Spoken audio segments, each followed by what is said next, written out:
Praise the Lord. దేవుని ఘననామమునకు మహిమ ఘనత ప్రభావములు కలుగునుగాక.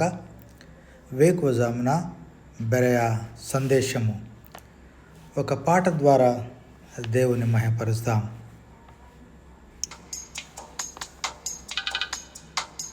ధరలోన ధనధాన్యములనీయగా కరుణించి కాపాడి రక్షింపగా, ధరలోన ధనధాన్యములనీయగా కరుణించి కాపాడి రక్షింపగా, పరలోకనాథుండు నీకీయగా ప్రభు యేసు కొరకీయ వెనుదీతువా.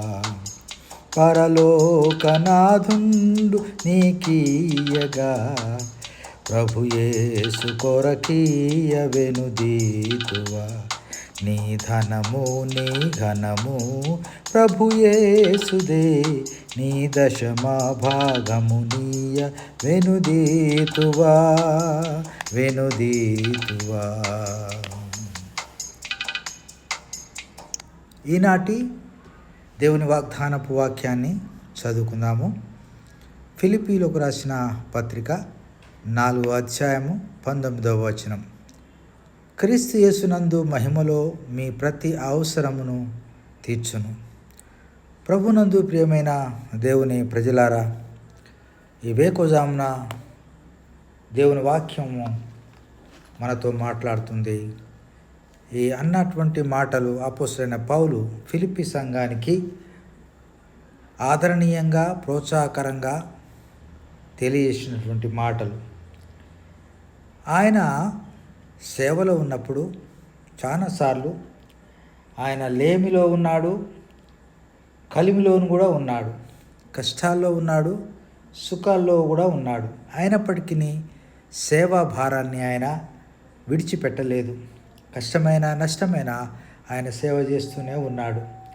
ఇట్టి పరిస్థితులలో ఆయన తెస్సలోనికలో ఉన్నప్పుడు ఈ ఫిలిప్పీ సంఘము మాటిమాటికి ఆయన అవసరాలు తీర్చడానికి వారు ద్రవ్యాన్ని ఎఫెఫ్రో ద్వారా పంపించినట్లుగా మనం చూస్తున్నాం. కనుక ఆయన ఏమంటాడంటే, నా ప్రియ సహోదరులారా, ఎల్లప్పుడూ ప్రభునందు ఆనందించుడి, మరలా చెప్పుదును ఆనందించుడి, మీ సహనమును సకల జనులకు తెలియబడనీయుడి అని అంటూ ఆయన ఏమంటాడంటే, దేని గురించి చింతపడకుడు కానీ ప్రతి విషయంలోనూ ప్రార్థనా విజ్ఞాపనముల చేత కృతజ్ఞతాపూర్వకముగా మీ విన్నపములు దేవునికి తెలియజేయుడి అంటాడు. అప్పుడు దేవుడు మీ ప్రతి అవసరతలను తీర్చేవాడుగా ఉన్నాడు అంటాడు. కనుక ఇక్కడ మనం గమనించినట్లయితే ఫిలిప్పీ సంఘంలో ఉన్నటువంటి దాతృత్వము ఈనాటి సంఘాలకు అది ప్రోత్సాహకరంగా లేకపోతే అది ముంగుర్తుగా ఉన్నట్లుగా మనం చూస్తాం. కనుక ఈనాడు సంఘాలలో సేవ నిమిత్తమై, సేవకుల నిమిత్తమై ద్రవ్యముండులాగున ఆహారముండులాగున మనము దాతృత్వము కలిగినటువంటి వారమై ఉండాలి. ఫిలిప్పీ సంఘం ఆనాడు మాకెందుకులే, పౌలు గారు తెస్సలోనికలో ఉన్నారు, వారు చూసుకుంటారు అనుకోలేదు. వీరు ఇక్కడున్నారు, వారు అక్కడున్నారు. ఆయన సేవలో ఆయన కష్టపడకూడదని ఆయన కొరకు వీరు ద్రవ్యాన్ని పోగు చేసి ఆయన దగ్గరికి ఒక శిష్యుని ద్వారా పంపించినట్లుగా మనం చూస్తూ ఉన్నాం.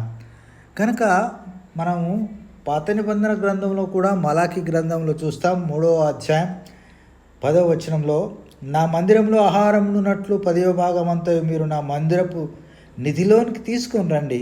దీన్ని చేసి మీరు నన్ను శోధించిన ఎడల నేను ఆకాశపు వాకిళ్లను విప్పి పట్టజాలనంత విస్తారంగా దీవెనలు కుమ్మరించేదను అని అంటాడు.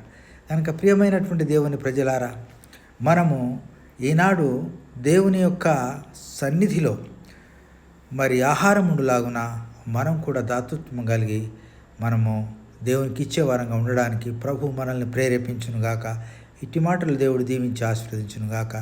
రండి ప్రార్థన చేసుకుందాం. ప్రేమ కలిగిన మా ప్రియ పరలోకపు తండ్రి, ఈ వేకువజామున మీరు మాకు ఇచ్చినటువంటి లేఖన భాగాన్ని బట్టి వందనాలు అయ్యా. మేము కూడా ఫిలిప్పీ సంఘం వలె దాతృత్వం కలిగి సంఘాలలో ఆహారం ఉండులాగున, సేవకునికి సమృద్ధిగా నాయన ఆహారం ఉండి సేవ చేయలాగున మాకు దాతృత్వాన్ని నేర్పమని, అట్టి మంచి మనసు మాకు దయచేసి నాయన ఫిలిప్పి సంఘం వల్ల మేము కూడా ఉండడానికి సహాయపడమని యేసయ్య అతి శ్రేష్టమైన నామమున స్తుతించి ప్రార్థించి అడిగి వేడుకొంచున్నాం తండ్రి.